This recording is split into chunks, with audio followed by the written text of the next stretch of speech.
Meeting to order. We have roll call, please. Grant. Here. Dankert. Here. Davio. Here. Dretzky. Here. Matthias. Here. Boskelton. Here. Split. Here. We have a quorum.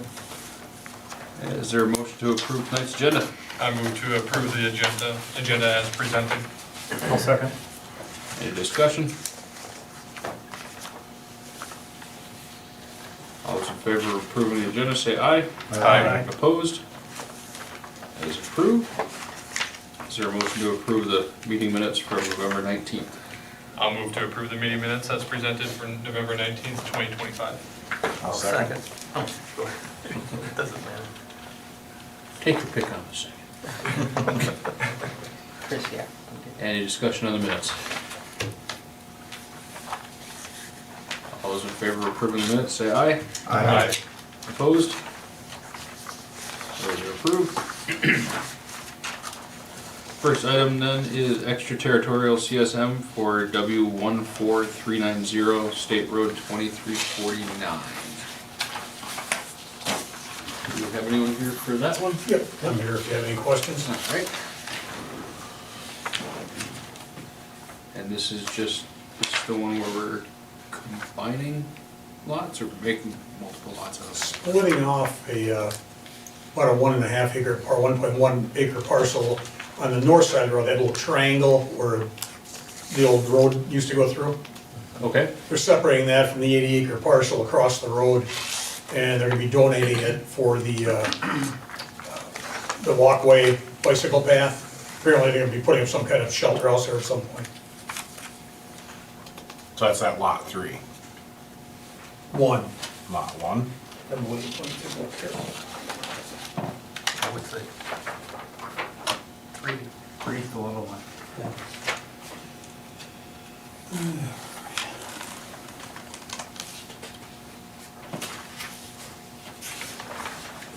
Yeah, that would be lot 3. It's a little triangular right. piece across the road Okay. on the north side.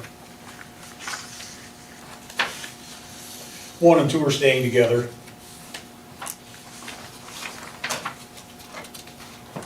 Right. I'll make a motion to approve the CSM for W14390 SR 2349. I'll second. Any discussion?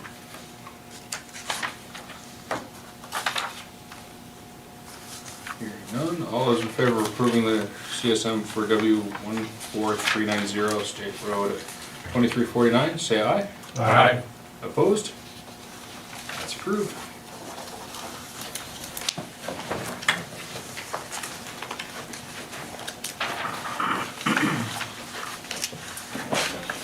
Did you need a copy of this or no? Okay. Should be good. There you go. Thanks, man, appreciate it. Thank you. Alright, next item is extraterritorial CSM for W12607 Silver Creek Road. So that's you guys? Yes. Alright. Let's see here. And what exactly are we doing here? Creating Basically, two lots out of, yeah, it's a 2-lot certified survey map.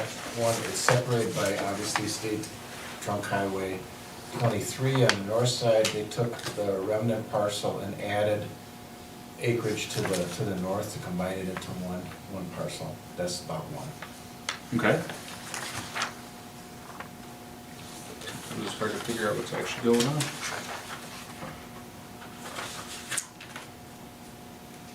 So they're remaining 2 separate lots. Correct. Yeah, it used to be 240s before the highway went through. Got it. Yeah, And it's, the house was it on was the, split down this Is there, line. there is a house there? there is a house there. Yeah. On lot 1 there is, yeah. Just north of the highway. If you want to look at page, I think it's sheet 2. Nope, next one. There you go.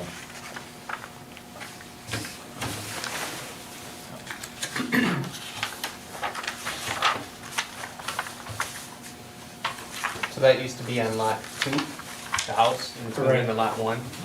The highway went through lot 2. Yeah. So the old line is around here, I believe. Okay. I'll make a motion to approve the extraterritorial CSM for W12607 Silver Creek Road. I'll second the motion. Any discussion?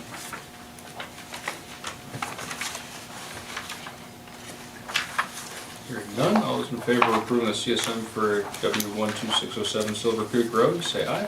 Aye. Opposed? That is approved. Anything to sign tonight, or? Yeah, he's got it. Thank you. Thank you. All right, thank you much. Good night. Have a good evening. Thank you. All right, moving into our zoning code update discussion. Awesome. Thanks, appreciate it. Good to see you all again. Matt Miller from Beer Bicker. Wanted to kind of have that update. We're at the beginning of the end of the process. So I have red line code and a couple of these printed off attachments, these 3 attachments, kind of that pulling out of your area dimension, your bulk standards, and 1 off-street parking on another attachment, and then permitted and conditional uses on the 3rd. Adam and I had chat, some correspondence back and forth over this past week, chatted earlier this morning about a couple things that we wanted to bounce off of each other. What we were kind of envisioning doing is we'll cruise through this document, we'll cruise through kind of the text, get through it, talk about the charts. Before any of that, was there anything just right off the bat, question, comment, concern, from last time or in thumbing through the materials thus far that we wanted to make sure we didn't forget? Maybe not a substance question, just more, I didn't have a lot of time to look at it because it's a lot of stuff going on here. So for these attachments I see that the one says proposed in it. Are the other 2 just what's currently in the code? So is attachment 2, attachment 3, or is that what you're kind of putting together and That's as a recommendation that we're at right now? These would all 3 would recommend reflect my recommendation of Okay. how it goes in your code. That helps. Probably 80-90% of it is rooted in what you already have, just that organization of having it Yep. into that chart format. And we can go in and zoom in. I apologize for the small print. I don't anticipate Put it on anybody this tabloid, it's like being legal able size, to but read that, but we can kind of get into that as we get into the. and nearsighted and I can't read. and frankly, Adam, when we're at the end of the process, I'd be happy when we print these off, happy to make Yeah. them actually poster size. Yeah. And most folks would be probably looking at them on the website. They'd be really big on whatever screen you'd be looking at that situation. So with that, happy to just start kind of cruising through. Adam, I'm going to use kind of the things that we chatted about as a guide Yep. to progress quickly through. So obviously at the beginning of the code, we have our definition section, a handful of definitions that were touched.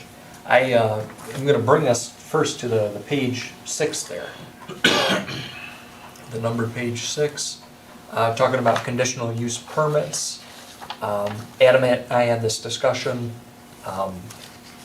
I kind of have two kind of different lived experiences. Adam said, oh, it'd be really nice to have those conditional use permits come here for plan commission, have that approval, not go to council. I said, hey, I'm familiar, that's how Fond du Lac does it, for example, a couple other communities do it.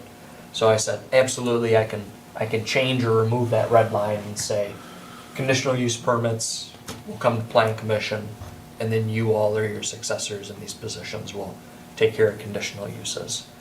So the proposed change was to recommended by plan commission, then move to common council. That is our current practice. That has been the practice here for many years.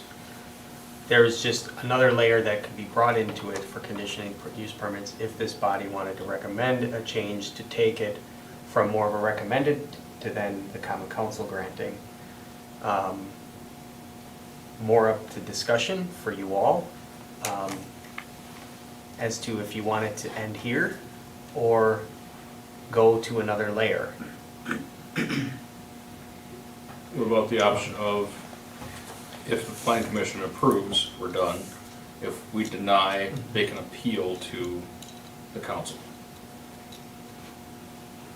Or is that being like the Board of Adjustments or Board of It would Appeals? probably, in case of denial, it likely would go to your Board of Adjustment, Board of Yeah. Appeal.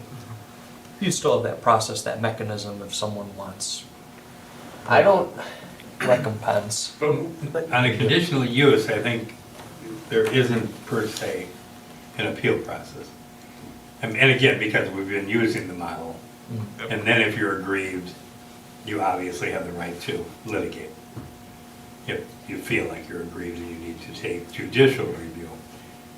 So I guess I'm not experiencing the idea that, because the way we have been doing it is this way. So the common council signs on, and that may be a reason why you don't just leave it at the planning commission. Because yes, you could argue there should be redress beyond. But I'm not aware that there is per se. I think you have delegated the authority to the planning commission statutory. It's statutory. So it's in fact there to leave it right here, and that's that. And if you want to sue, you sue at that point in time. You're aggrieved. Because it's statutory. The planning commission has the authority to grant conditional uses without going to the common council. And we're currently bringing it to the common council afterwards? No, we are currently not. Okay. So, and I'll just say a couple things with it too. And Matt and I talked about this a little bit through this cleanup is, a few years back, they changed, I don't know, Act 14 or whatever the heck. 2017 whatever Act. it was. 33. Conditional use permits, and the reason for denying a conditional use permit has become much harder, right? The putting just trivial things in place to say, we don't want that and go, because we think it's gonna look ugly, right? Just something trivial. You can't do that anymore. If they meet minimum standards, it's basically, you must approve. And a lot of communities have struggled with getting in the weeds over approvals of conditional use permits and putting in certain things that the applicant may agree to just to get it across the line, but they really have no authority to implement or put it in place, right? So the idea that it gets actually appealed is likely hard, because we have backed ourselves, or the state legislature and state statute has backed ourselves into likely approving most any conditional use permit with general. But that change makes it far easier for the applicant to appeal to a judge if they're denied. Yes. Yeah. All right. And I've seen that process once before in my 3 going on 4 years with Beer. We had a doggy daycare, town of Middleton. Couple cycles, denial again. They said, okay, we're taking it to court. Then we ended up having one final clean review, and eventually it got passed. But naturally there was some local politics and plot twist. After it was approved, at the end of that process, year on of operating, haven't heard a darn word about everyone complained about it, but that's kind of my lived experience in terms of the redress of, you want to take it that next step, or it's critical enough to your business or what have you.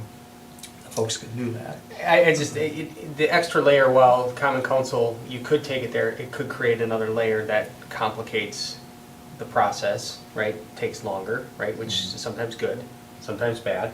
But it also could open you up to a denial based on political reasons. And we talked about it, and I said my recommendation would be to leave. I don't think we have a problem necessarily with how it's been handled, but certainly wanted to offer that up as an option.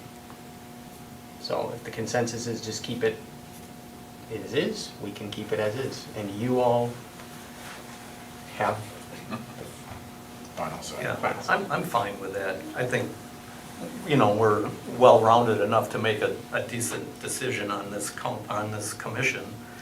And it's just, like you say, it's just another layer to go to council. And half the time, to be honest, when those things are given to us, we already know the answer. It's more or less rubber stamped, unless it's something really Controversial. Yeah.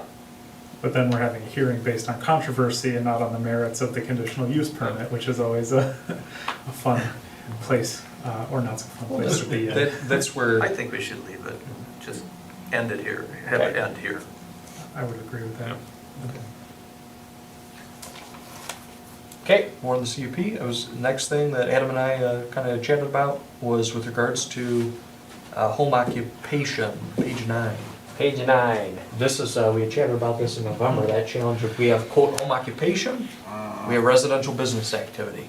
And I'm violating the code currently, by the way, so. And we'll chat about residential business activity in a little bit, but in a nutshell, this home occupation, really narrow its focus, home occupation being, hey, you're working from home, the example is kind of, you're working from home, not to be pedantic, but physical, tangible product being produced. You really don't have someone coming to your home to have that that product or that good or service. I think the good kind of allegory for this is, oh, my office is based in this location, and I'm at my home, I'm remote, working on behalf of that employer, but there's not physical, tangible material being presented. So that cleans and simplifies this home occupation definition up. That way for residential business activity, we can say, you might have yourself, blood relations or not, a couple folks, and there may be a product occurring. I just, off the cuff, florist, for example. And part of that is not our trying to be pedantic, it's more from Adam's, the city's desire to be able to say, we just need to know what, to a certain extent, what is or what isn't going on. If we know that folks are going over to someone who has their accountant office running out of home, we just want there to be some mechanism of saying, oh, there's some record in the city that that's going on. And there's a business license that we require for, it's been called like a home occupation. With a number of people working from home, with some of how this is written, where the distinction is really on who is doing the work and the number of people doing the work, it's not necessarily different than the residential business activity and the home occupation are just so similar. And we're not after permitting people's work from home arrangements. That's not what we're trying to do. But we have people calling us saying, I'm working from home, do I need to have a business license to do that? And we're like, so there is some confusion there just in the public. So making this more modern in the work from home concept and keeping this as home occupations as allowed and not licensed, anybody would become licensed would be in the residential business So sector. currently, are we requiring a license? You're saying we do? We generally do. We have But- home occupation But license. we generally Now we have, have a residential Yep. business, we have like a residential business, but it's like for home occupations, right? There's a permit for that. residential business. Yes, There's yes, a residential business license, yes. not a home occupation license. Well, there's certainly some kind of blending of the two. Yeah, I don't like this definition personally. I think clearly when you look at the enumerations, tell you what you can't do. Mm-hmm. That's my reaction, my initial reaction. I certainly can be convinced otherwise, but my initial reaction makes it very clear what you're not supposed to be doing.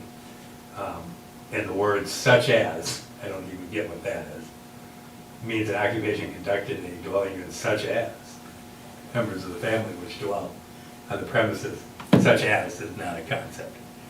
That would definitely have to be stricken or made more clear if your goal is to suggest that we're not peeking in anybody's window and home occupation kind of speaks for itself, is kind of what you're trying to do here. But in my experience, there are gray areas where people think they can, set up shop in the back to do antiquing and field and all the rest of it, or work out in the basement doing this and that and the next thing. You're saying as long as it doesn't involve a tangible product leaving.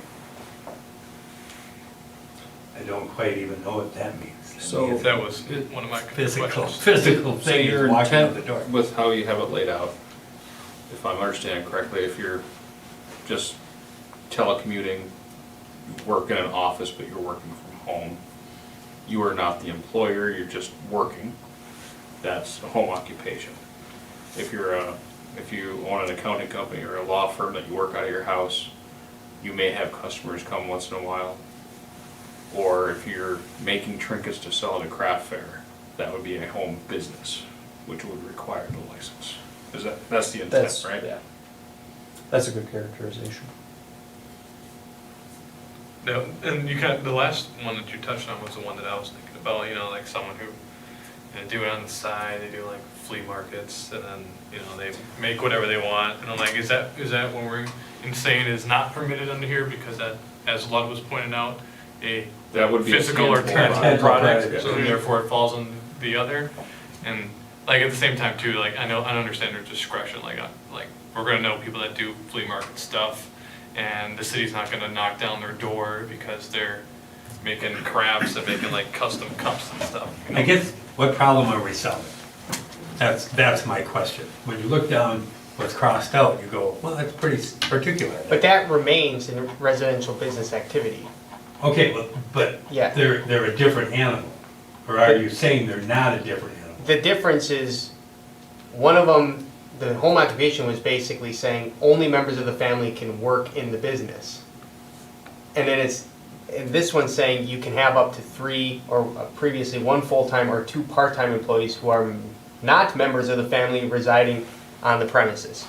So And this requires this requires permitting a license. a license, and it has the same thing. So we allow people to do it, but it goes through a licensing process, Mhm. not a conditional use. Not a conditional use. Okay. So it's available, so it should be, I know currently. the light of day should come on it, and here it is, if you're doing any of this. So the idea that a home business has to be very restrictive, and putting that other language in there, leaving that language in there says, yeah, that's not a home business. Such as I think family it's- members, it's I don't trying- think it helps at all. I think we're just trying to draw a distinction between working from home and operating a business from your home. If home occupation, if that definition on page 6 was changed to, home occupation refers to work from home, WFH, period, or a Yeah, yeah, I mean, telecommuting, if that's, just, yeah, if it's just yeah, one if sentence. that's the then- definition, then everybody else has to come and get one of these if they're doing Right. business at their house, which is what I think you want. Mhm. You want to know what's going on in the house, if it's in a residential area, which is what we're talking about. And we do currently require conditional use for businesses operating from your house that do have regular customers coming. No, We've, No, it's it's licensed. This is it, yeah. Yeah. but we have required conditional use for some home-based businesses. There's one on Fenton Street that does a landscaping business out of their house that we required a conditional use for. I don't know what they would be zoned. Yeah, it's a zoning issue then. Okay.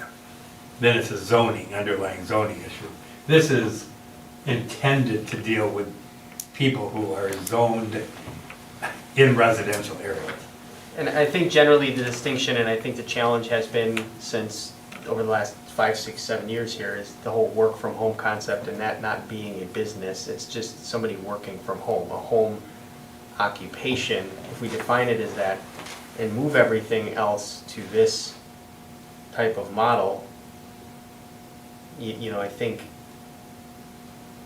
actually the distinction is they're running their business out of their home, not just remoting in from home, right? You know what I mean? Yeah. That's the two, that's But why would we ever question anybody that's remoting in? Yeah, how would No, I you- know. And maybe that's I what think your currently- definition, Matt, does. Currently, It's- I think the current definition does question that under home occupation, and that's where it's That's what you stricken, want. and That's that's why separate, we're okay. we're Go back clearing it it out. out. Well, and on that section that you were just on, it even mentions home occupation in there, which doesn't probably help either. so it's the red cross out. So it's incidental, secondary to the principal use. I think we're trying to just make it clear that We're not requiring a license for work from home, but we are for business from home. Do we even need the definition? I was gonna ask that, what if we just strike home occupation? I mean, how often is it referenced in the code to where? Yeah, we that would be the question. You probably can search for that. It's in the residential code as we have it currently, that, you know, home occupations are, you know, allowed, right, or allowable use. So then change that word to, Well, we go back to the table, right, if it's in the table. I don't know if it is or isn't, but. Maybe that's a better way of doing it. Just strike the get rid of it. unnecessary defining of home occupation and just make sure that the residential business activity. Everything is a residential business. If If it it- is, it's that definition. if it is, Yeah, or if if it it fits the isn't, definition. why are you asking me? And then under that umbrella, if you're telecommuting, work from home, I don't Yeah, care. you're It's not- what if your business is Exactly. rooted in there? Exactly, right. I mean, certainly we all have, well, but people have professions and careers where they're gonna sit down and do some of their work. You know, everybody, carpenter, anybody, is gonna sit down and think about their job at night. That's working, that's a home occupation, you know what I mean? And that's really what it should be intended to be. Everything else that requires the city to get involved is something different than that. So these phone calls you're getting, I don't know what phone calls you're getting. You know, they're calling into their employer, or they're taking calls. But I think there's confusion between if it rises to a residential business activity or home occupation, because the definitions are just so similar, right? Okay, then And let's when- get rid of it. And when we're sitting here trying to explain to person, Yeah. you have a home occupation, I work from home, okay, so are you running a business? Well, I work for business. I have my own business. Yeah. Okay, you have your own business. What do you do? Well, I just do IT consulting. Do you have anybody come there? No. Well, sometimes. Yeah, that's You know, do you have that- employees, that's- right? Like, it's just, That's when you gotta do an analysis, yeah. yeah, and right now it's like are you a home occupation or a residential business activity? And sometimes it's not as, you know, but. I think get rid of it, check where it So if we falls in the code, It's, trip over ourselves. 13 times it appears in the code, 5 times just in where it's defined. So it's not, All right, not too but hard, with that, clean it up. keep cruising, Yeah, it's, respectful. Yeah, I think zero that's a next, good yeah. one, let's, I was just gonna note that point B on there, it does mention home occupation, so. Yeah, there it is, So it's just- there's one of them. There's one of them, and it's in the residential business activity, which is perfect. I think they literally had home occupation to start. Somebody wanted to change it and they copied it and just named it something else, like, in 1998. So, Call it residential Yeah. business Yeah, activity. No, intentionally. I know. Intentionally. It was an intentional decision because it makes it clear that we don't care if you're just doing your normal job and taking time, I guess sitting at a desk and you're not doing anything. but in 1998, there was not this work from home. Yeah, exactly, It's you're right. changed a You're right. little bit. You're right. There's a housekeeping item, we're laying that, but still moving on, just in terms of the context of the entire effort. Right at the bottom of that one, for example, near the bottom, it's, hey, this was ordinance blank in 1998.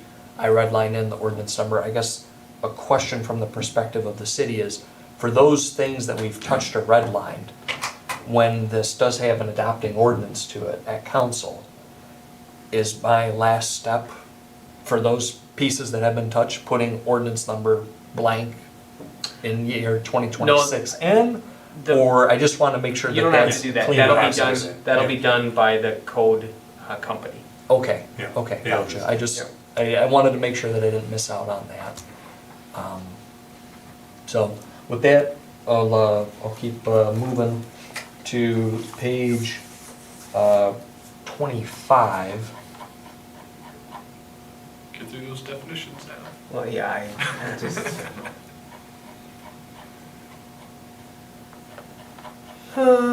25, where are we going?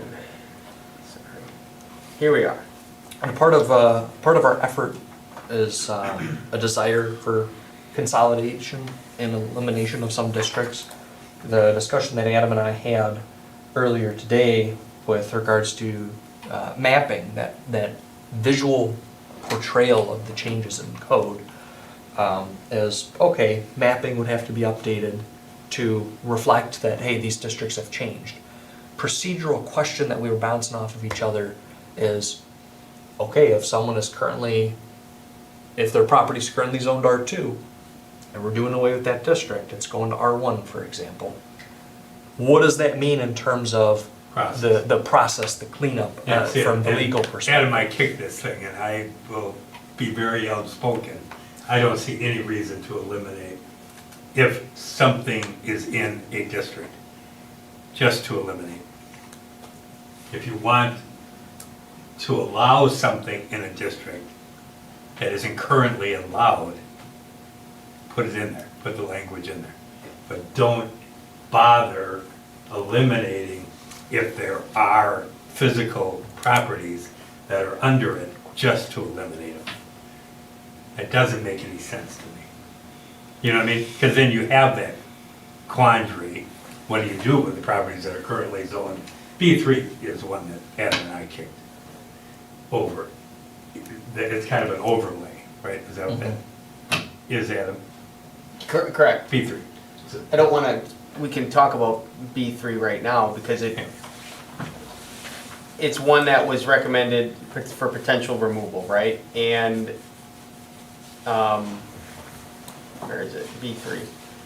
And the challenge I have with B3 related to the conversation we just had regarding residential business activities is that B3 calls into, as an overlay over generally residential areas or adjacent to, that there are only uses permitted by right on the underlying zoning district are permitted in the B3.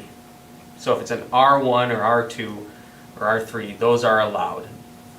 This is an overlay that allows conditional uses, but it specifically calls out accounting, dentistry, chiropractic, insurance, legal services, real estate offices, hairstylists, and other similar uses. And my whole point in this is some of those I would characterize as residential business activities. And when you're calling them out as a conditional use in a B3, are those eligible and allowed to have a residential business permit? Or are you saying that these types of activities, when on an underlying residential district, require a B3 rezoning and a conditional use? No, my take on that would be use your R1 base zoning and use permitting, licensing, and conditional use asks to allow or All within disallow R1. all within R1, and do not make another zone that is an overlay just to carve out or make exceptions for these named low-impact neighborhood business activities. They can just be an R1 zone with a conditional use or a license, in this case, a business license that regulates their Well, that's an important activity. distinguish between conditional use and licensing. It's Yes, a correct. huge difference. Licensing goes through city administrator. In this Yeah, case, yeah, license. yeah. It doesn't come to this body. So as soon as you start flipping those two terms, you come back to this. This, I think, we don't have many, but one of them is kind of round the mill on there. 13 or 18 total? There are something 4 like that? parcels related to this, B3. 2 have like assisted living or nursing homes, and then one has a contracting business, and one is the Union Hall on Scott. That's the one that I was thinking, the Union Hall. kind of. So, And there's other bit like businesses around there, and then right around there is residential. So somewhere along the line, somebody decided, let's call that what it is, because it's a whole section that has businesses. And they're conditional use, right? They're not on this. those uses are not explicitly listed in B3 currently. Yeah. All the things that we put in B3. A possible reason to keep B3, for the example of the Union Hall or was it Classic Painters right next door to it, Yeah, Polish yeah. Construction right Yeah. there. No one's living there, so it doesn't fall into an R1 because there's no residents. But it isn't a residential zone, Right. but no. Yeah, you've allowed The primary use structures is not that- residence. So they're not residential business activity.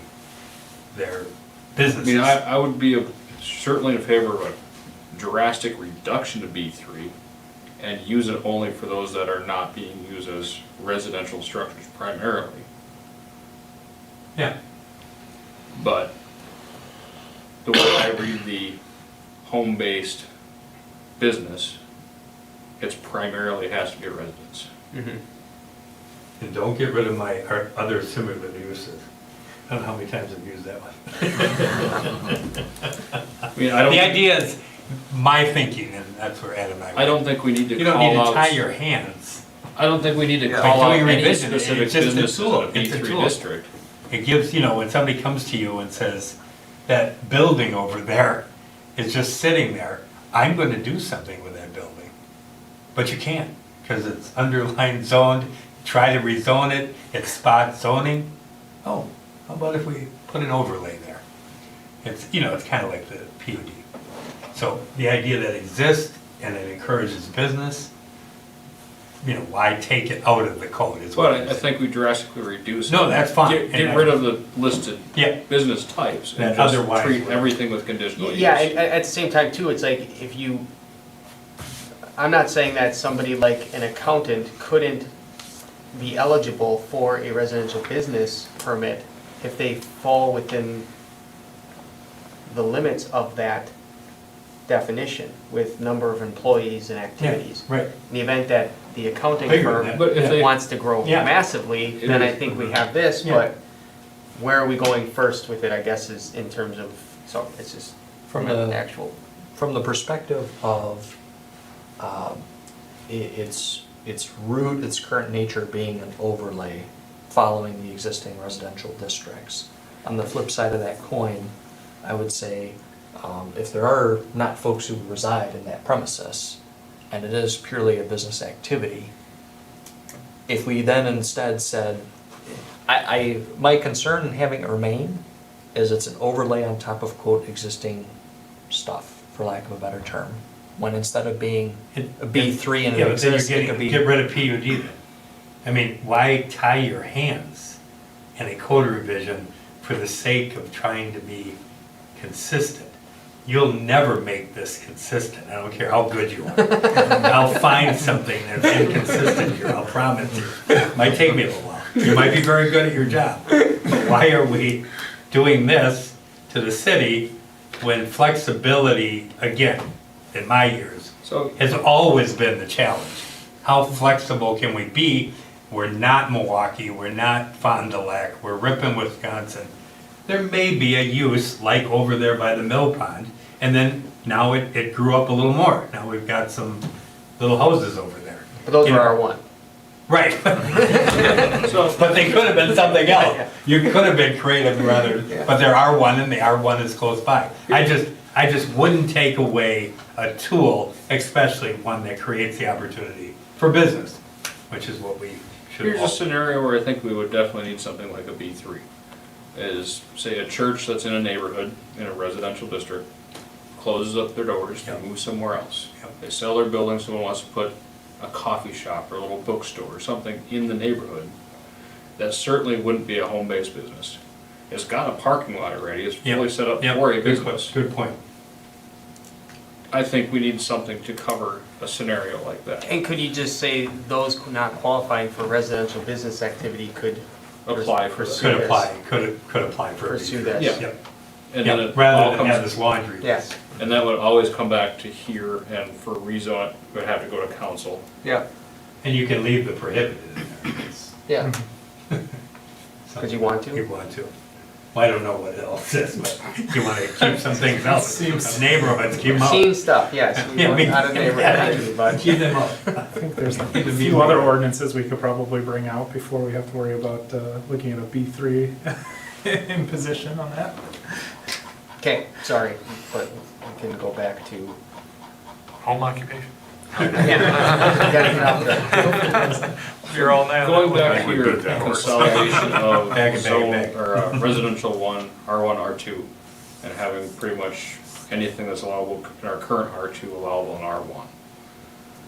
Instead of redrawing the map with changing all the current R2s to R1, can we just name the chapter R1/R2? The map doesn't need to change, but all the codes apply to both sections on the map.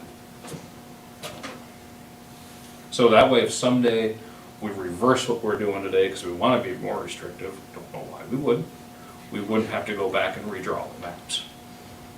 So call R1, R2, R1, R2.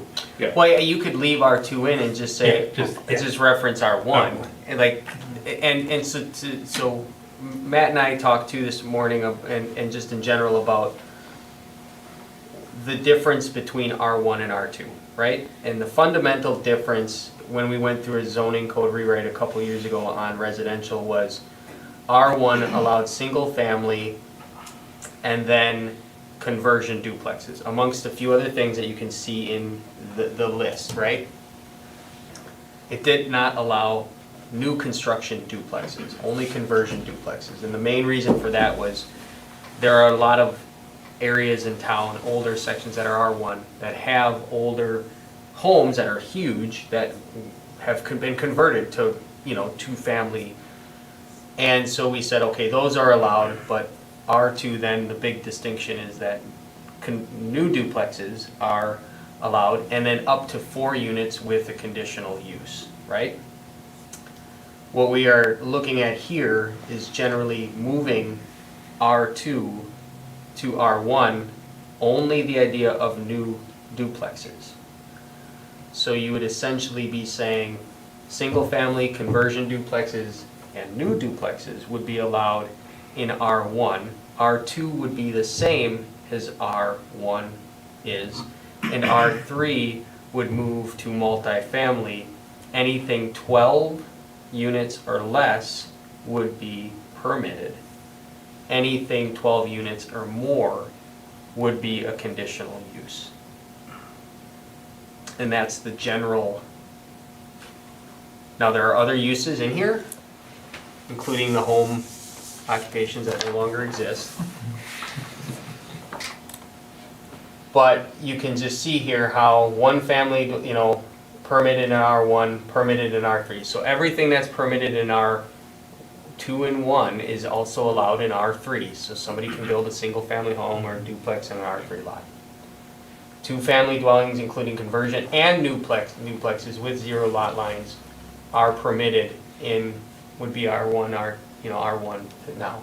So just seeking feedback on that change to allow duplexes as an R1 use. If that's something you want us to pursue in this, the alternative is we move it back out into R2 and Leave it where it is. we leave it where it is.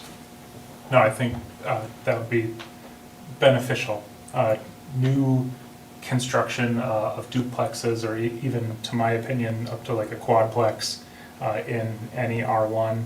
It's primarily a house, right? And it may have business activity at some point, but its intent of building is residential. It's only going to help increase our density, which we sorely need in most areas. And I don't see a strong argument for kind of pulling out, a duplex, a new build duplex or a quadplex from being built in a neighborhood. Once you're talking 12 units, 8 units, you start to have different requirements. There's fire code that starts to feed into that, parking area that, and then, provisions thereof. But definitely, to me, a duplex, a new build duplex should fall squarely and easily within R1.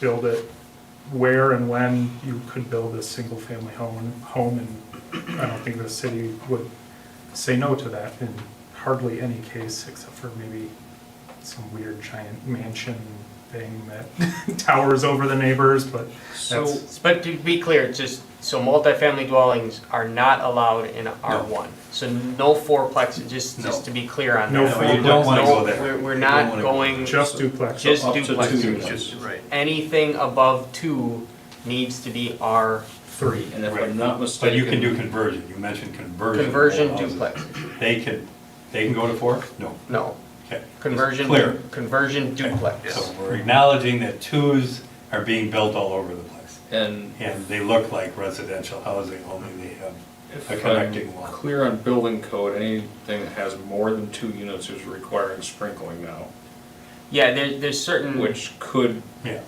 put more commercial demands requirements. Yes. on the city utilities to get larger water lines to those areas. So having anything above the 2 units in a different zone makes Knock-on sense. effects, yeah, okay. Yeah.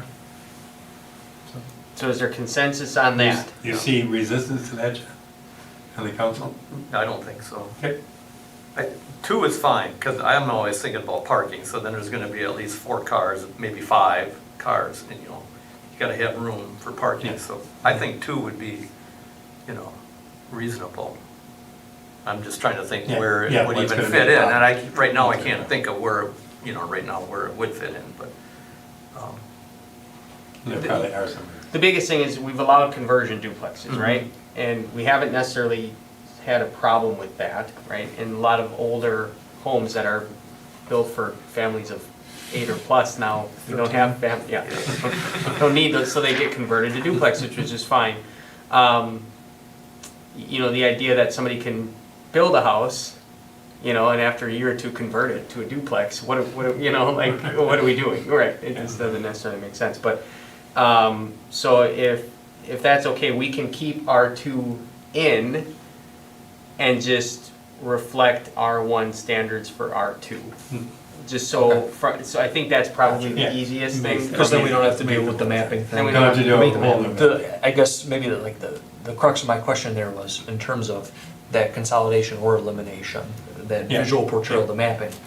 From the legal or city perspective of informing the residents who have R2 zone property, would that technically entail the letter or the noticing to each of those respective properties that would have Yeah. had to you would have to- undergone? Yeah, you would have to, Okay. yeah, yes, you would have to put them on notice in a hearing and plan it through the planning commission. You would Sorry, have to do that. Luke, I think you're looking at this.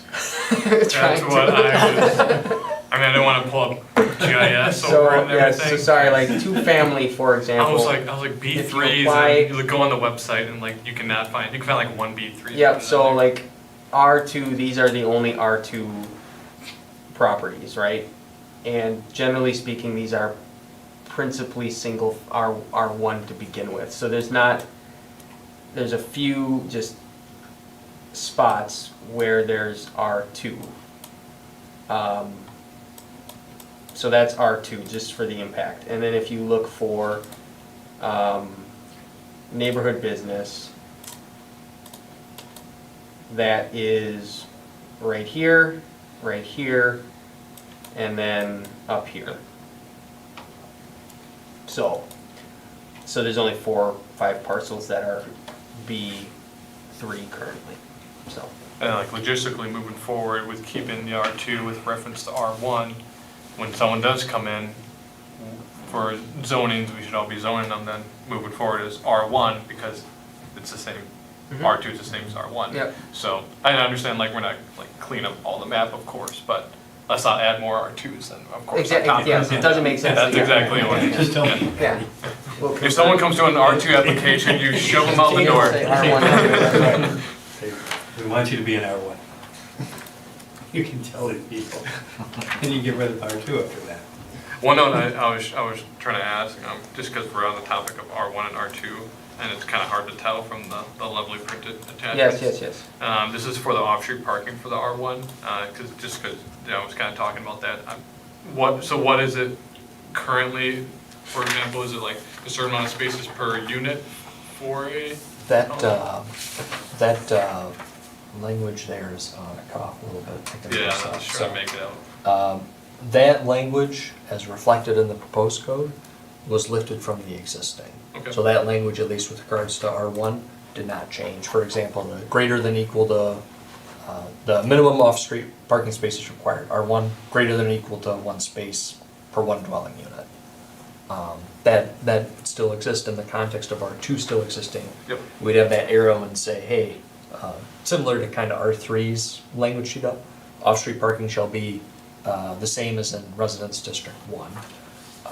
On certain projects in the future, perhaps from a commercial or industrial nature, that would kind of be going through a site plan approval, for example, from the city. That's where you would say, do you have a similar facility elsewhere? If so, parking there, quite frankly, what DSPS may state in a review of the facility in terms of, hey, you gotta have X quantity of handicap stalls, for example.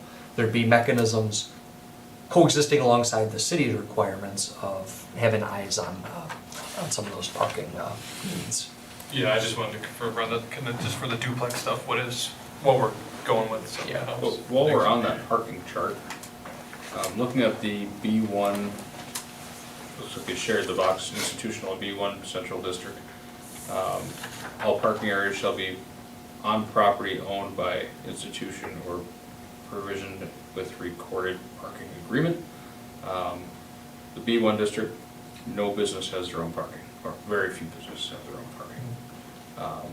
So I think we need to clarify which columns these are being recorded for. If a business has their own parking, it's a spot for the people working, not for customers.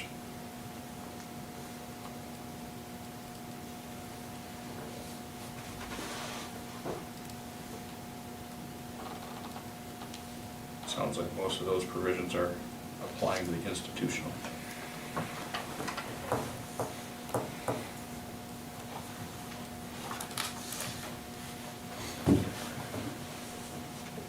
What's next, Adam? Uh, Are we going back to home occupation, or what? business, B3, After 25, we went, y'all love this, we jumped from page 25 to 46, how about that? Let's go. Kind of a similar spirit to what we chatted about with regards to B3, but we do have a clause on that page. We're talking industrial district. We have a language clause that says existing residences, existing owner occupied residences excluding shall comply with the provisions of the R1 residential district. From a cleanup perspective, and I know, This in is my industrial, chat with right? Adam this morning, we have, what was that count based on the map? Is it 16 or 17 residential properties Well, I alongside can- an industrial zone? We wondered if this is a case where it rises to the importance of, do we want properties that are zoned industrial that actually are a residential function, people are living in them, to have that designation? Or is that one where in cleaning up that code, that provision, those are then changed to R1, for example? Our challenge is, because they're so close to existing productive industrial space, is there that opportunity in the future, someone sells, moves, passes away, These are the etc.? speed green corridor? No, these are in basically State Highway on Douglas, and then Fenton a little bit, and then there's one house up on North Douglas near the pickle factory, right here.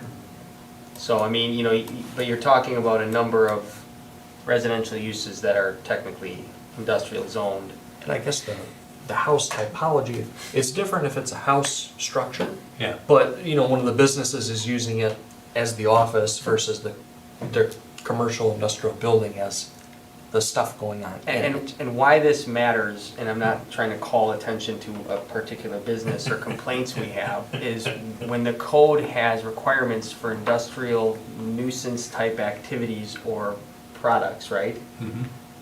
Sometimes that only applies to when it's abutting a residential district. So the idea that if you have a house next to an industrial use, and it's like saying, the light can't bleed past the industrial district use. Well, if the house is also zoned industrial,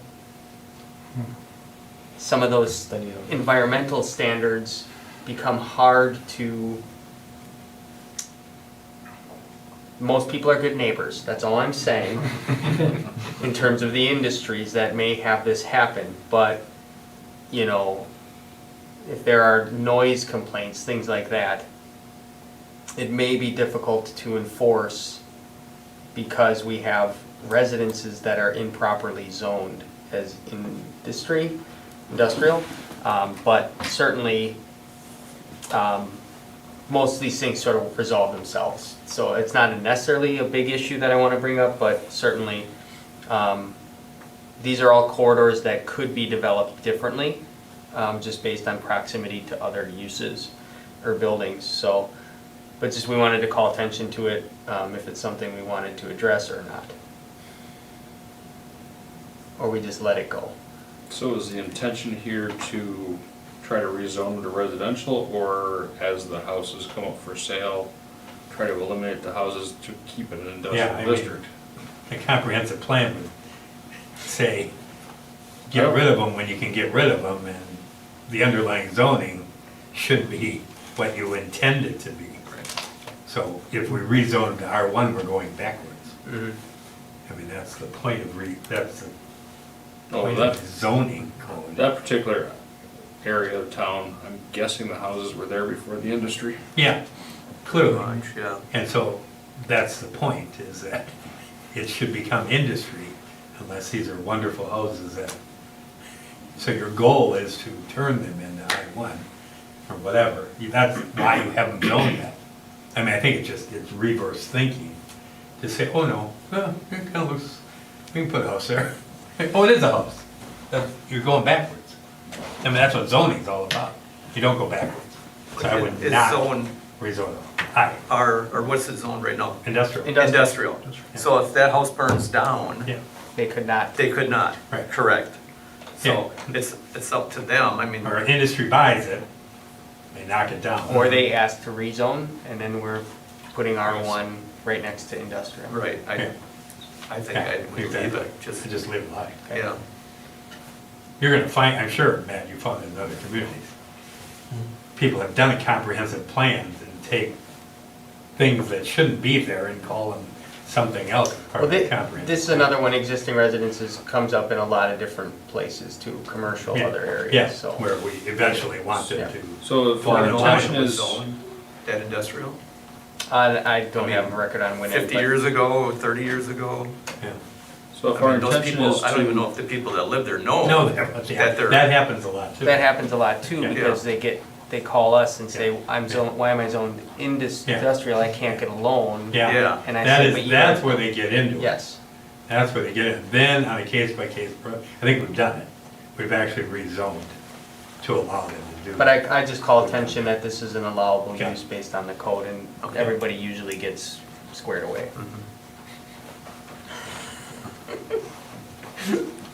so if our intention is to encourage these houses to become industry eventually, Correct. are we wanting to remove any reference to residences in the industrial code? Is that why we're crossed out here?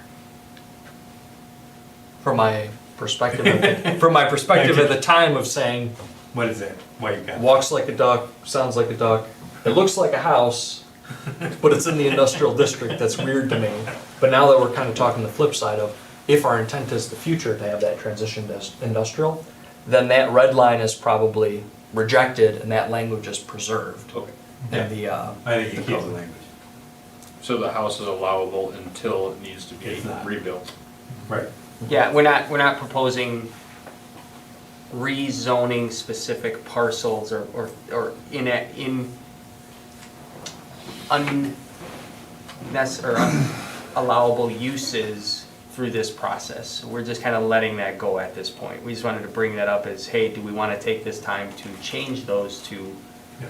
a different zone that makes more sense? And the answer is no, we'll just let it lie. Let the house be Yeah. grandfathered until Yep. it collapses? Yep. Just one quick note while we're on this, and, well, I can't remember the statute, 'cause I'm blanking on it. My property law class is blanking on my head, but like. Blank on it too. Yeah, No, yeah. I just can't think of the term, and maybe you'll know the term for me. So, for this example, like, you know, let's say there's a house nearby one of these, you know, industrial areas, we rezone industrial for future planning's sake. Isn't there a statute that, you know, protects the use of the land until that use is basically Non-conforming. a non-conforming use. So that's why that's my, leads me to the Yeah. second question then. Yeah. Is it necessary for us to still recognize this in the code of existing residences? Because ideally, when these industrial zones were put in place, they were probably residential or something else Yeah, before. right, before, just And then- recognizing that they're gonna get swallowed up. Right. Which is the speed queen experiment. Yeah, so that's why I just asked, Yeah. like, is it necessary on that line to still keep that in there, or I guess it doesn't hurt to keep it in, but, Yeah, no, I think keeping that language, yeah, Okay. this language you're talking about. yeah, I have no problem with this language staying. It kind of is a non-conforming just kind of like alludes to acknowledgement. it. It's an Okay. acknowledgement. I always use conforming non-compliant. Yeah, It's conforming to the current code, but it's non-compliant and Right. would need to become compliant in the event of a change of use or a rebuild or Right. construction. I think the other thing about calling out existing is you're setting that precedence of, okay, this is the underlying zoning that we want this to become, whether it's R1, wherever it is. Like, this is where we want to move to, but we're recognizing the current reality of it, and we're giving the current landowner, the current use, those protections and those conditions as in R1 right now. And I think that's important also, just to say, nope, you're good for now, but later on. But just for clarification, it could be sold to a new homeowner, but it could not be rebuilt if it was damaged by storm or something. right. And that's where the loan comes into play, so. But the second an industry I've buys had it, those puts where their they can't office get- in the house, So it's then no it becomes longer a bank house, it's an contract. office. Some other way, they can't get a loan. Many of them can't get a loan, they won't get a loan. And then they get in front of ADA compliance and depending, well, for industrial, you probably would hit ADA Houses compliance. make awful businesses. Yes. So if allowed, I would recommend that we do get rid of I-2. We have nothing zoned I-2 on the map, Blood. Get rid of it. And it doesn't make sense why it's there, so every I industrial. think home occupation fits perfectly under option.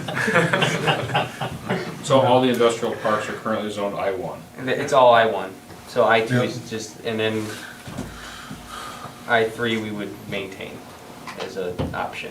It's a little bit different than, Do we have any I3? no, but it's just, It's something different. it's something that could become What's the valuable. distinction for light industrial? Light industrial, we had more of the emphasis here on, for light industrial, quote, the light manufacturing or assembly versus heavy or quote, industrial, that is kind of, I think if we kind of So perceived it as a quieter pyramid industry. of, Yeah. yeah.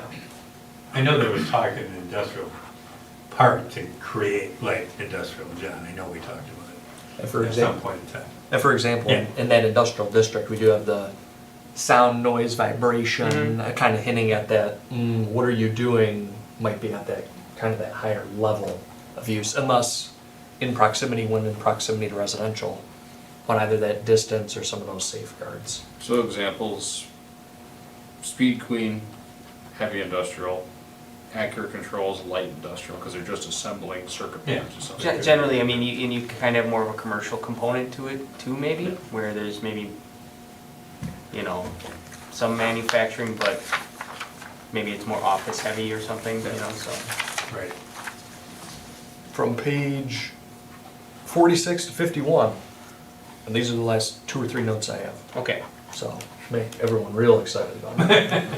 Page 51, there was a clause that, in chatting about that one, we really like that clause, wondering how we move it elsewhere to kind of, in a broad way, cover all the districts, All materials and products stored outside of buildings must be behind the building setback line from each street, da-da-da-da-da. Like good language, how can we leverage it, or where do we better place it within an updated code? That way it's clear, it's in a more prominent spot versus, right now it's, joking aside, it's on page 56 out of what have you. In the I-2 district, that's getting deleted. That's the only mention of it is an I-2? We do have, Light, we have some other. we do have outdoor storage referenced elsewhere.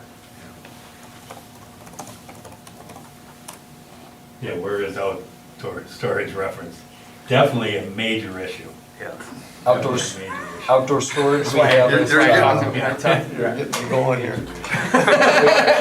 we have 3 hits, maybe I don't wanna know. No, it's fine. No, there's just a problem with it Okay. overall. Well, we do have outdoor storage and code, we have 3 hits on it. Okay. One of it is a couple pages previous in the industrial district section. Outdoor storage of materials subject to becoming windborne shall not be permitted with 500 feet of other districts. Maybe you'll be happy to hear that. It's kind of hard to get a trailer up in the air. The outdoor storage, the section that we have on the screen, that's the second hit. And then off-street, some off-street parking regulations on, I think it's that subsequent page, or page 53. That's the final quote, outdoor storage reference in the code, so. So there's a public nuisance side of things, so there is not an ability to just store stuff in a certain manner. But having a standard within the zoning code is, it doesn't hurt, I would say, and may allow for different enforcement versus just police enforcement. I think that big thing from the perspective of control and beauty from the city perspective is, I mean, it's that clause. It should be Must be R1. behind the building It should be an setback. R1. I mean, R1 is where That's where we're really having got a problem. most of the trouble. So language like this injected somewhere in R1, which I assume we have some language. Isn't R1 already covered by the ordinance, just regular ordinance is not zoning code? Yeah, like public nuisance, I would say. But you could be more, I guess the point you're bringing up is let's be as specific as we can to point at the ordinance and say, you can't do that.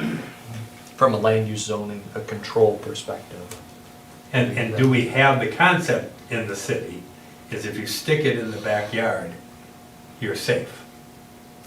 I mean, that's a commonly understood concept in the city. If the cops can't see it from the road. You can't see it from the road. I mean, essentially, it's what we do in the city of Ripon. It is the truth. What bothers me is that Yes. everybody's backyard Yeah, is it's somebody's side yard or somebody And that's else's what I'm getting backyard. at. And that's they what all you're put it in getting the at by same asking, corners. is there someplace else to put it? Yeah, Yeah, I think it's a great question, and I think we should try we to don't have find to answer somewhere to put it tonight, Yeah. obviously. Well, and we can have a broad zoning standard on outdoor storage, that it's its own, just Yeah, no standalone. standalone. Oh, yeah. Mhm. We do This have is the expectation. miscellaneous section Yeah. later in the code. The only thing that I feel is a kicker from my perspective is it's a miscellaneous section later in the code Yeah. that you put it under. Very good as a catch-all, but by virtue of it being later, most people probably are looking for it on mine doing a control. Well, R1 and R3 should all say the same thing. I mean, any residential. Right. Storage in the industrial park, storage in a business park, whatever, they're a different animal. Right. And we can deal with them in a different fashion, but it's a problem. It's a problem. It's just absolutely a problem. And I think the idea that we want to encourage it from a zoning perspective to be put in the backyard, and if that happens, great, right? That's the goal of zoning. If it is a public nuisance, that is the public nuisance side of things, right? So we're telling people, get it back there. It's then up to police and the situation to determine if it's a public nuisance after that. Yeah, the more things you can cite them with. That's what I need. I want 1, 2, 3. But aren't we And looking public at that nuisance is so wrong? broad. Shouldn't we limit what they can put in the backyard to start with? Yeah, I mean, certainly. I mean, that's what I Yeah. would think. You should Yeah, limit yeah, you it can't. to begin Yeah. with. John, do you have a consideration, concern in talking this language? The classic example, boat, RV, Yeah. non-running vehicle up on blocks, but then, Campers. again, we're bleeding into that public nuisance thing where it's, where is our zoning land control piece in the zoning code versus what is, where our public nuisance language can allow the city to trip in action. It's But you brought it up. That's all I'm responding to. And you said, can we put it somewhere? I mean, the concept that we try to put it somewhere in the zoning code is a good idea. No, and it goes further, right? You have outdoor storage, you have people that, we wanna put it in the back setback, right? Great.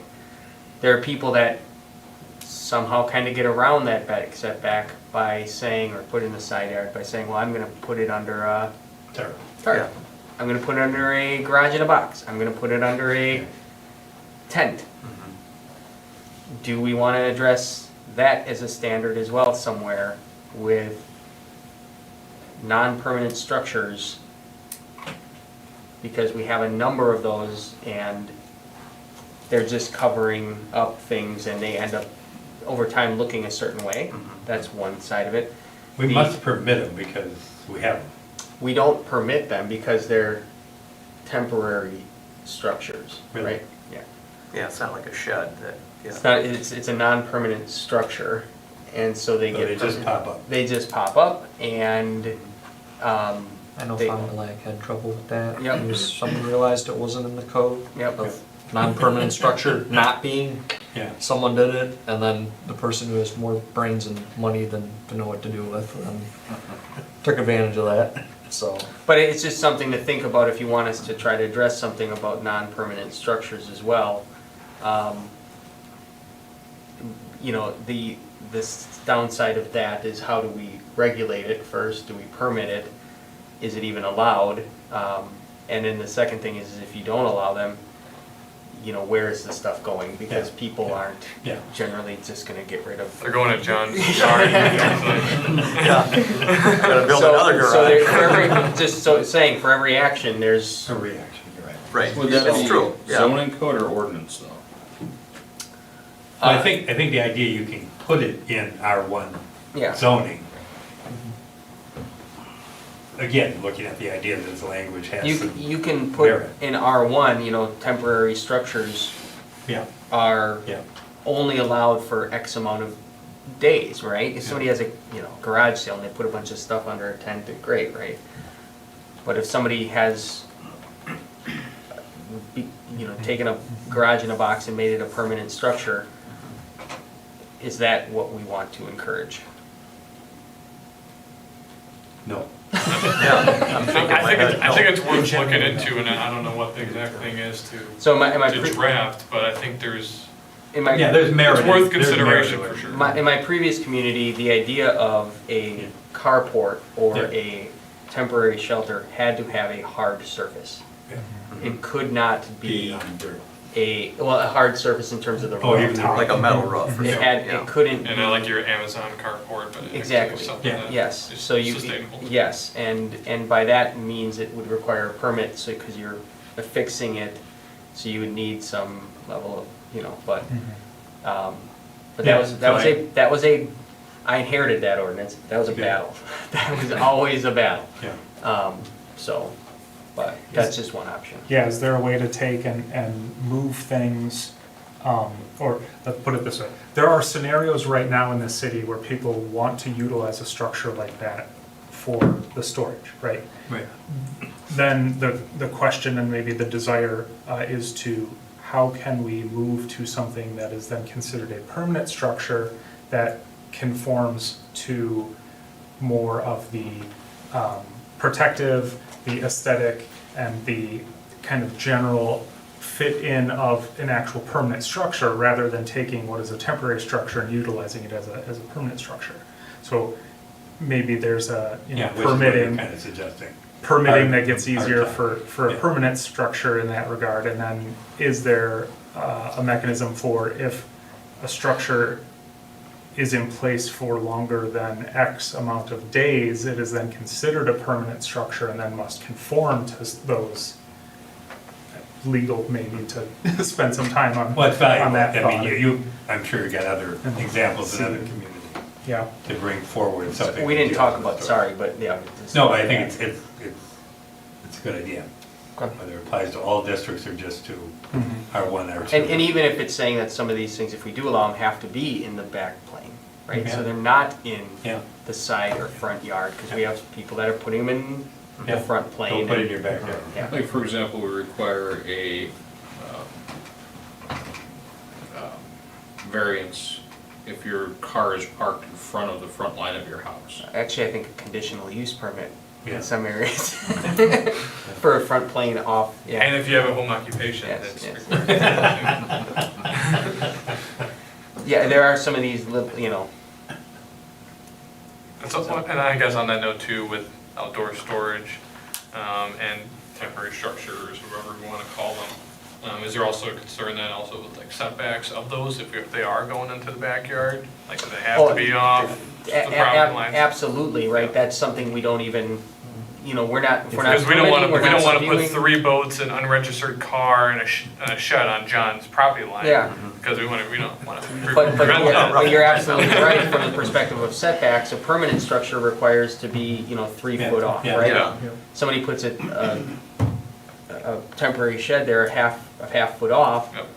and piles a bunch of junk there, and then, you know, it's right on somebody's yard. An example I can think of, I know of an RV that's parked under a metal-topped carport looking Mhm. thing in their backyard. And that carport is pretty much right up, I assume, to the property line, because there's a fence right behind it, the neighbor's fence. That's not necessarily offensive, it's well laid out, well taken care of. Are we, by that logic, you're too close to the lot line, it would not be Yeah, allowed. and I think maybe in a response to that too, is like, you know, it can come down to like the good neighbors too. Like, yeah, if the neighbors in the area are like, yeah, you know, you've been parking it like there and it's Yeah. never been an issue, we're all Yeah. good, but the second, you know, you get Yeah. a rowdy neighbor, that we Because get this particular person, the lawn is immaculate, they spend most of their time in their Right. retirement Yeah. just working on the lawn.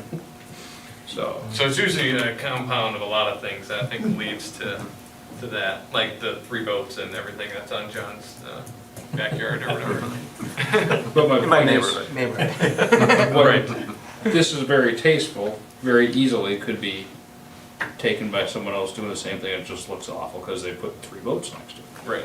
But it can be done well. I don't want to discourage this person because this person doesn't Yeah, care about no, their that's neighbors. kind of what Adam was saying.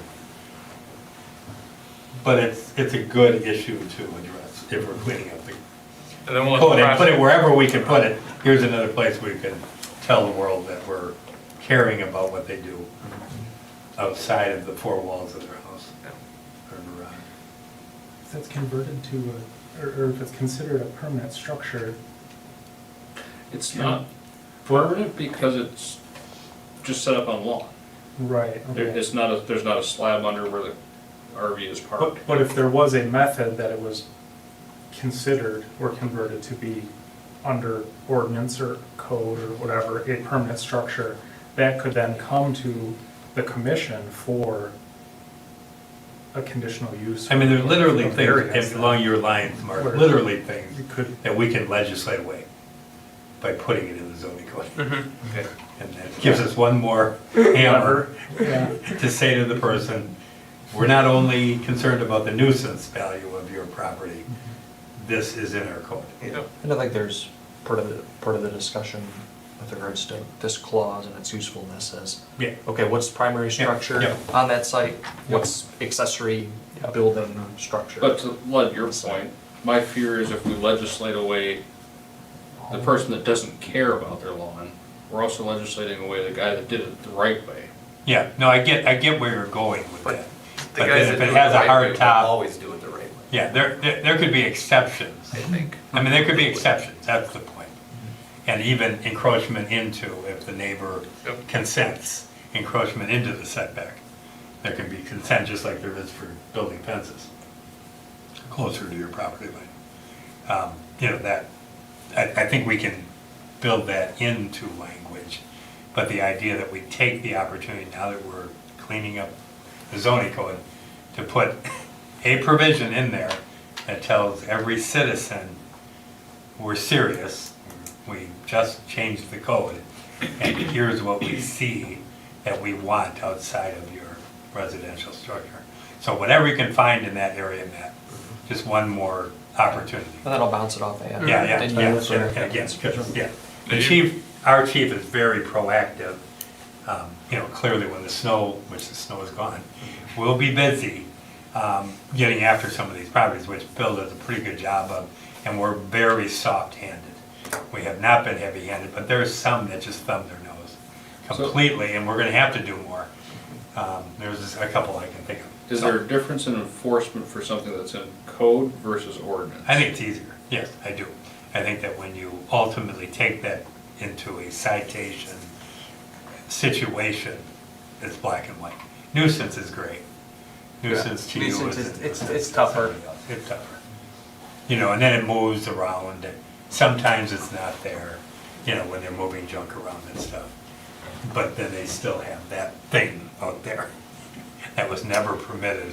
And the idea of just progressive, like we've had, you know, somebody running like a junkyard out of their house, and it's like, yep, nuisance, junk, property type thing out of nuisance. We also were citing for zoning code violation for operating Yeah. in, you know, not operating within the zoning code as an illegal use. Yeah, right. So it's kind of doubling and amplifying it.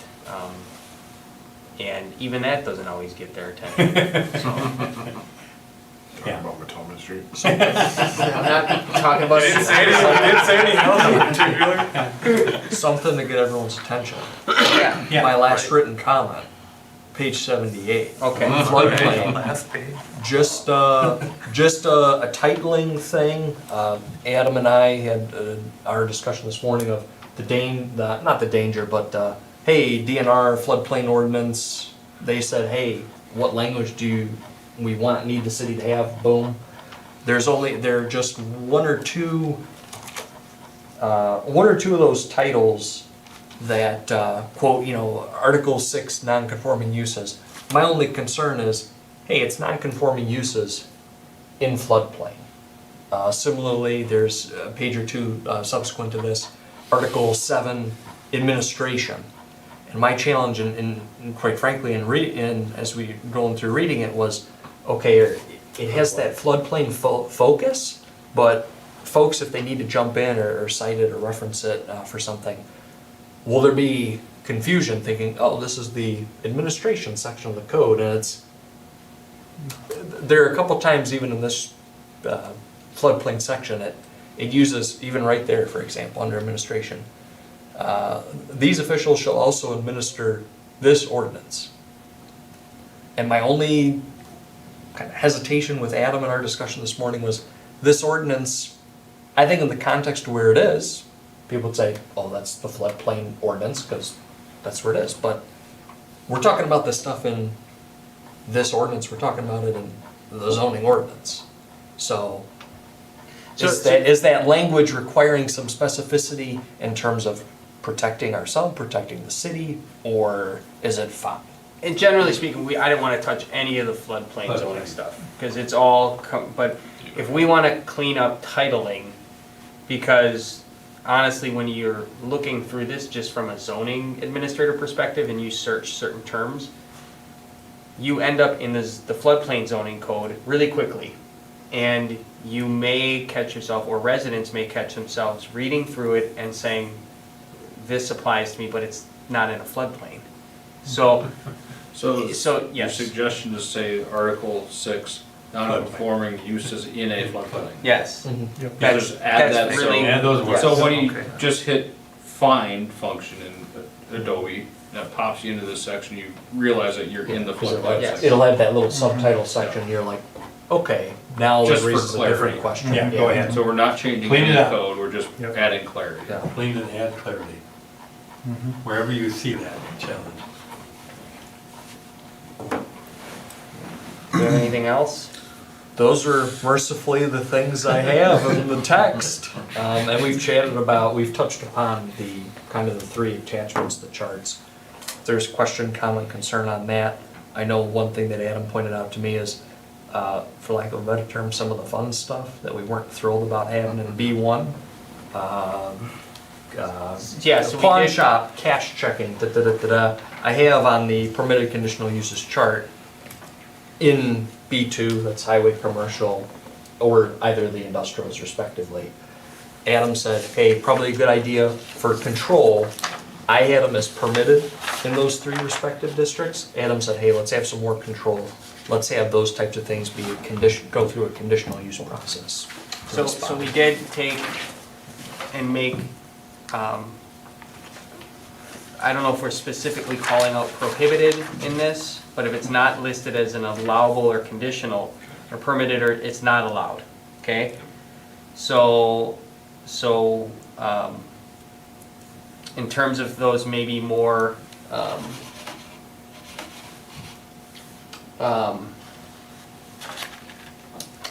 this undesirable activities, they would be zoned to certain districts with conditional uses. So I believe it was, I don't know if my computer just died.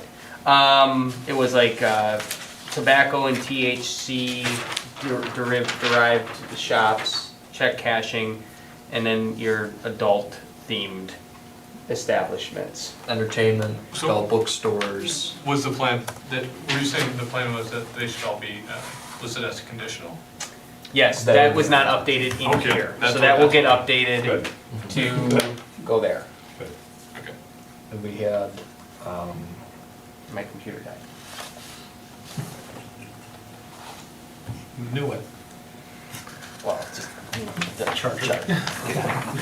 It didn't last an hour. I didn't know zoning was gonna be so I fingerprinted. should have known better. I do Shouldn't have have mentioned a it much. question about in-season roadside stands for sale of farm products produced on the premises, up to 2 unlighted signs.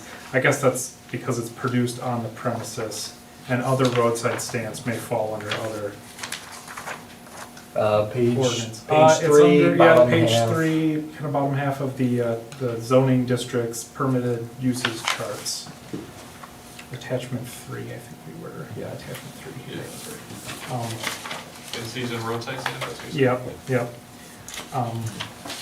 I think that was pulled out because it says on the premises, for products produced on the premises. But I am wondering if there's better language or a way that we can structure it to allow your roadside stands along the business highway district or kind of in the downtown business area or kind of throughout, because I think that's a seasonal activity that's relatively low impact. I mean, maybe we don't want it in all R1. I guess that was my question. And that Feedback. desire, maybe it kind of bleeds into a certain extent, the example of post-COVID, having, the little plasticky domes outside for some restaurants and Yeah. stuff like that. Yeah. Can we open the door to having a little bit more flexibility, Mhm. besides just in an agricultural context? to Yes, have those yep, things? yeah. Yeah, like, I feel like it'd be a good service, like, we got a farm that's able to do stuff, maybe selling downtown or out when you're leaving out of town, like. For example, there's a vegetable stand that's in front of the Citgo on Oshkosh Street every year. Yeah. How does that fall in here? Technically, in here, maybe it's not permitted, probably not. It's not in reach. You gotta sit in the corner. Go in the corner. Did you say there was an other roadside stand section? No, No, not it's that just I Roadside, we're looking at saw. roadside stand. Yeah, it's only permitted in the agricultural. That's the in-season Yeah, roadside. in-season roadside Yeah. stands for products produced on the premises. But I guess I'm requesting maybe that we look at being more flexible and allow for. Yeah. No. Well, we have one out by Citgo, is that permitted or not permitted?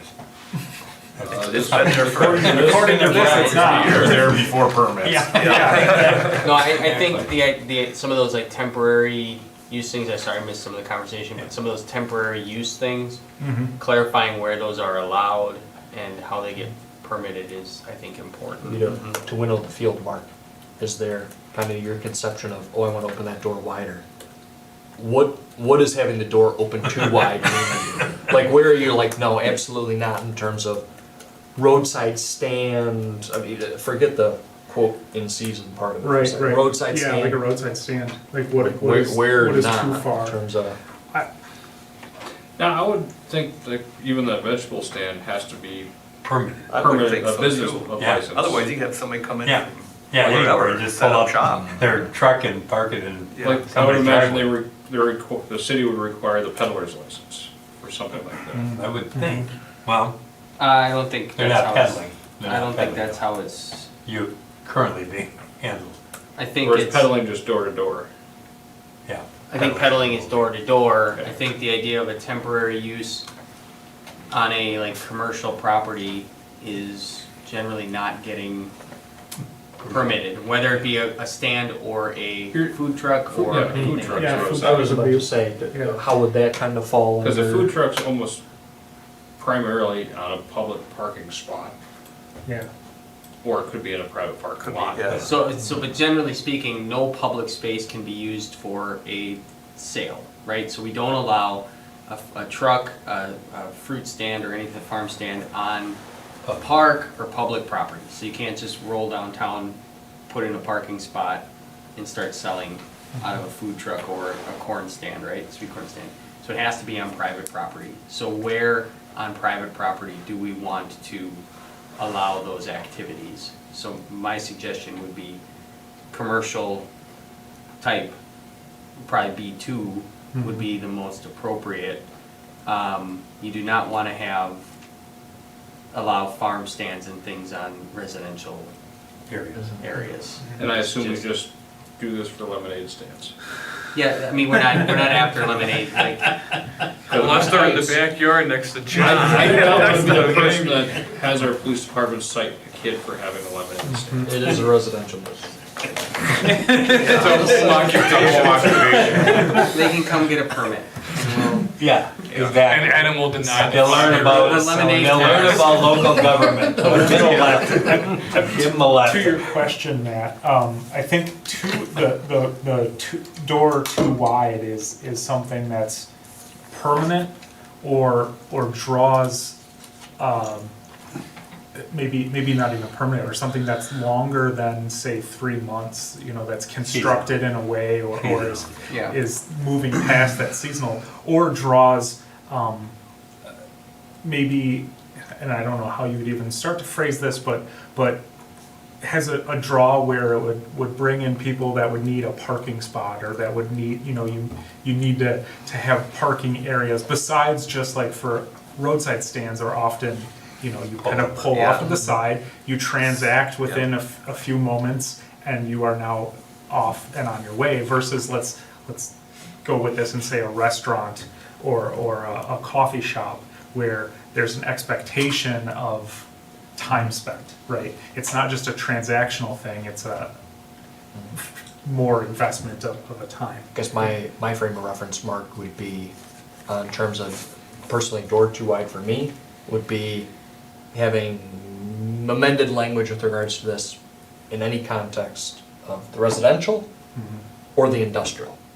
With the residential, again, you're opening the door too wide. In the industrial, I'd be like, when are you, there's no logical clear connection in my mind. Yeah, That's why what they're it there. is. But Yeah. ag, as well as the B2, the highway commercial, that's Not- where I not B1. think it could. Not B1. Yeah. B1. Mhm. I'm seeing that one out on KK get pretty crowded.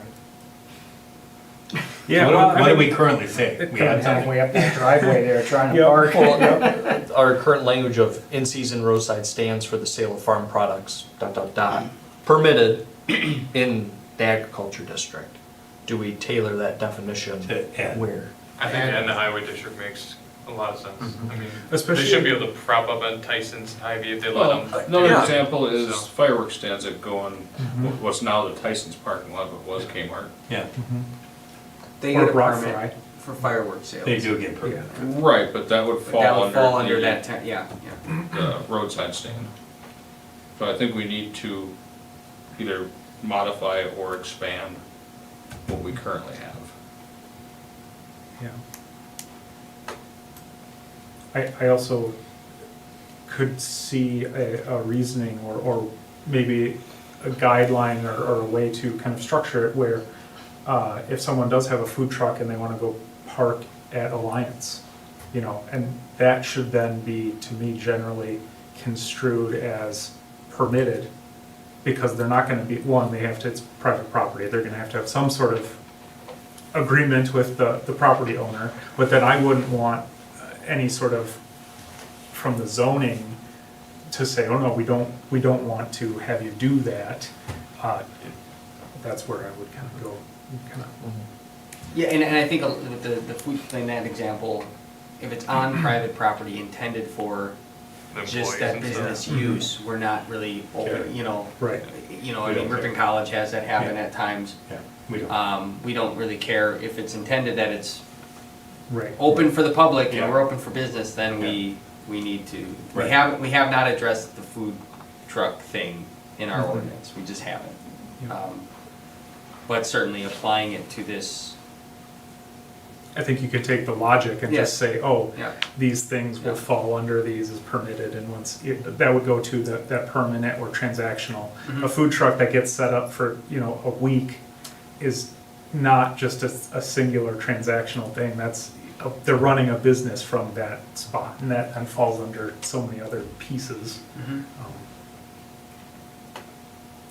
The only other thing that I had is, unless y'all have additional question, comment, concern, Adam and I had a chat, just a chat.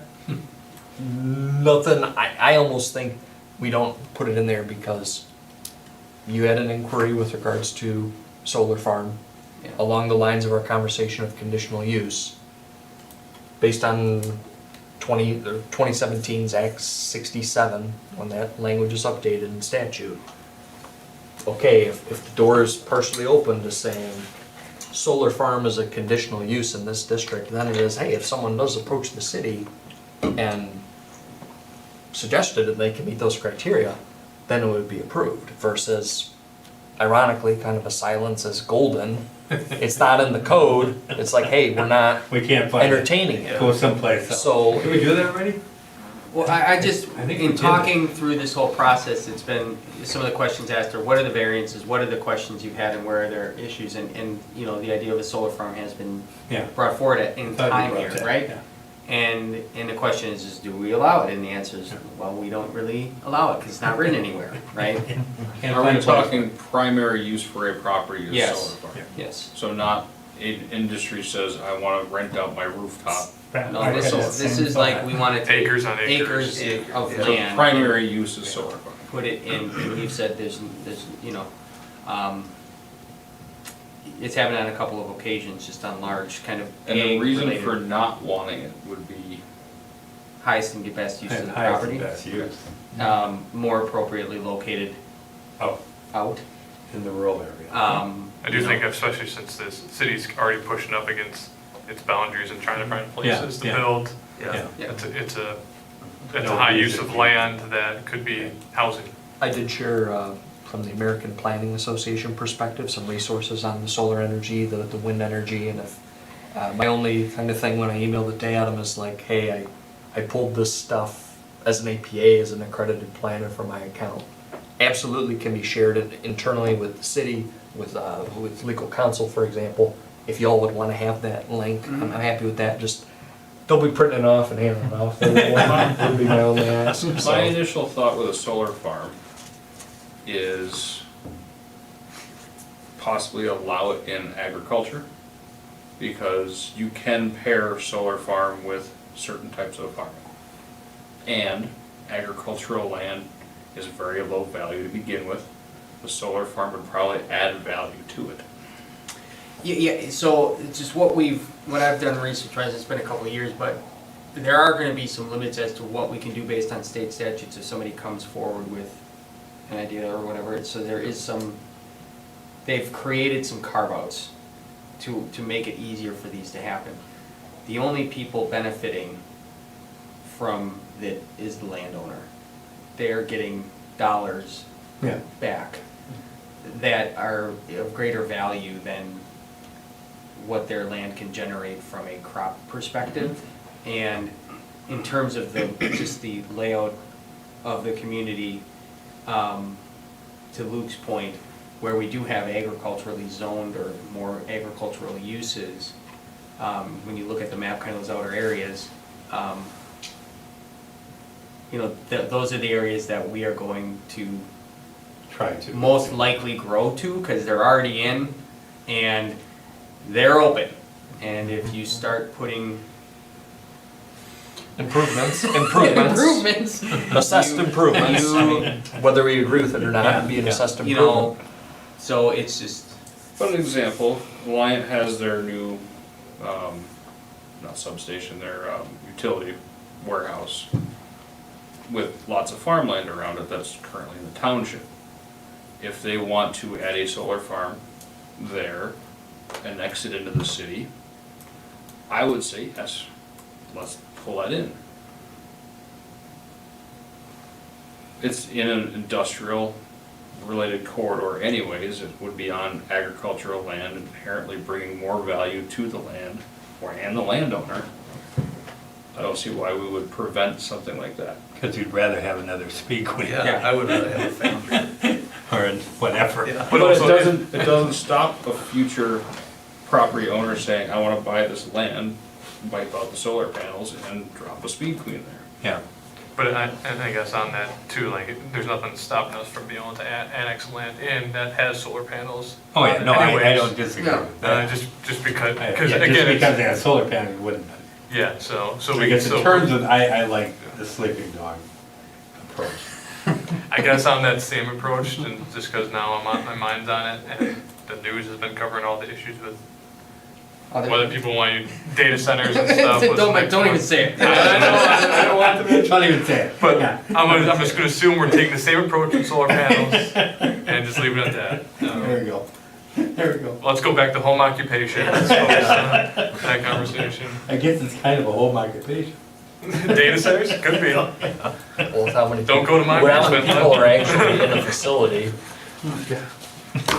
I think with the inquiries I've had, letting the dog lie is probably the best based on just the inquiries I've had on the land that has been discussed, because there is a higher and best potential use down the road. That would just be my insider Yeah, contribution approach, and to you it. just But discourage it from that basis. if you're, I know with the ease of conditional uses, a solar farm can be built in a way where you can still use the land for something underneath it. They just raise them up 8 feet. And they act like as carports, but there are some crops that grow quite well under solar panels.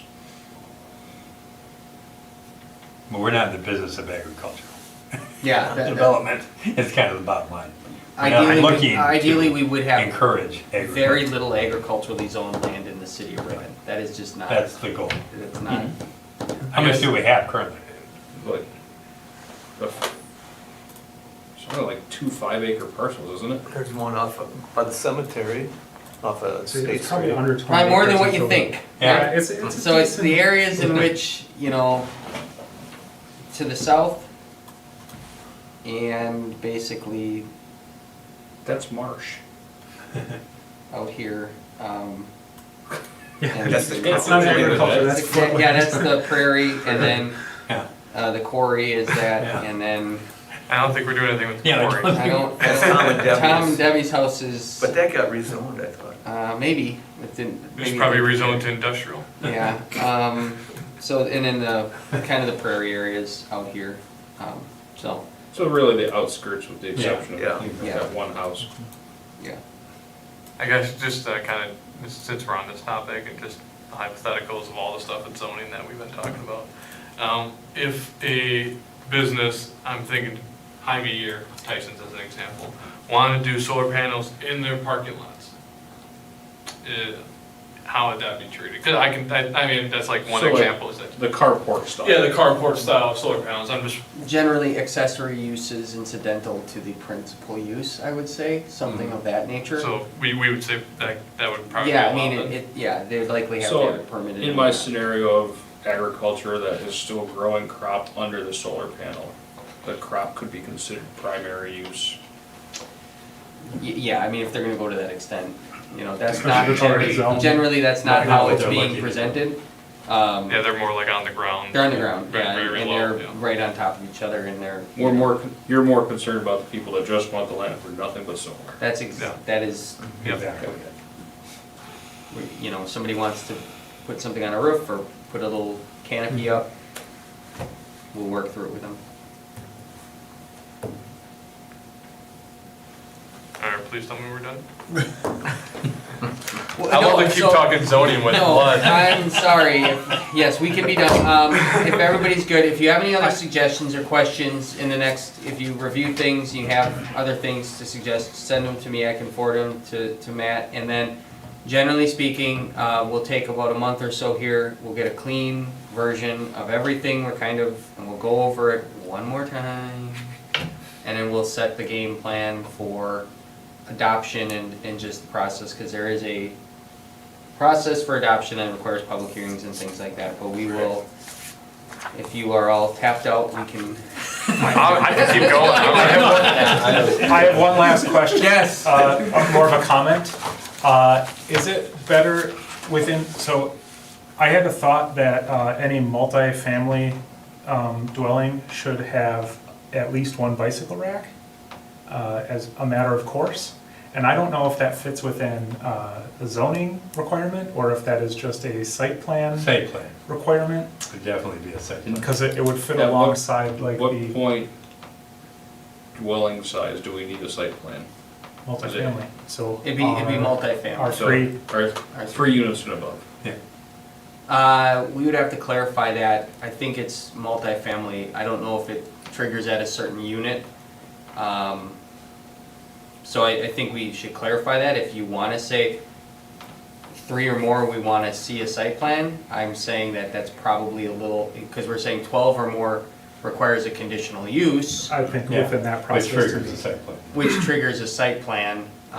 Do you want to be reviewing things site plan wise of 12 or under, or do you want a different threshold of say 8 or more, we require a site plan? What would the mechanism on that be, Adam? Is that quote as a staff, or staff conduct a review of that material? It And then would it's come here. put to, Yeah, Mhm. it'd be or just, do you have a consulting entity that puts eyes on that and writes kind of the letter of the well, we memo? look at it, but if there's, if it's through building inspection and engineering, they do review things. If it gets heavy, meaning stormwater and all that, it gets to be a lot, and we require payment. But then it comes here, and I can't remember the threshold, I think it's 500 square feet maybe? Yeah, land disturbance, yeah. Or addition in a commercial district of 500 square feet. So like if a Quick Trip puts on a small addition, it comes to this body. Although they're just, and even that's maybe a little like low to require that. But certainly, it seems to work okay. So I'm not saying we need to change it. Mhm. The anecdotal that I see in other community contexts is addition, alteration, or new construction of multifamily, commercial, or industrial shall require a site plan, Mhm. period. That's kind of the boilerplate that I've seen elsewhere. And it's, so I just, personally, I just don't think. Scope of the project? Kind of trying to boil it down simplistically. And I, but from a multifamily perspective, we're going that route of, where is that threshold of it actually becoming problematic? Mhm. Like 4 units Probably not so much. from, compared to a Quick Trip, like in terms of traffic and everything. So I would just maybe Impact. say that there's a unit number that Mhm. multifamily, maybe we bring a site plan for, maybe that's, I feel that it could fit in previous site plans, we've looked at like landscaping requirements, that it would just be within those kind of provisions and guidelines, and therefore any commercial, industrial that has landscaping or hardscaping requirements, we would just go ahead and say, okay, we recommend, or Yeah. we're looking Right. for, Yeah. at least one. Because I think that'd be valuable too for industrial, especially like Speed Queen right in the middle of town. And they do have a couple, but okay, that was it. I'll make a motion to adjourn. Second. All those in favor of adjournment, say aye. Aye. Opposed? We're at 8:50.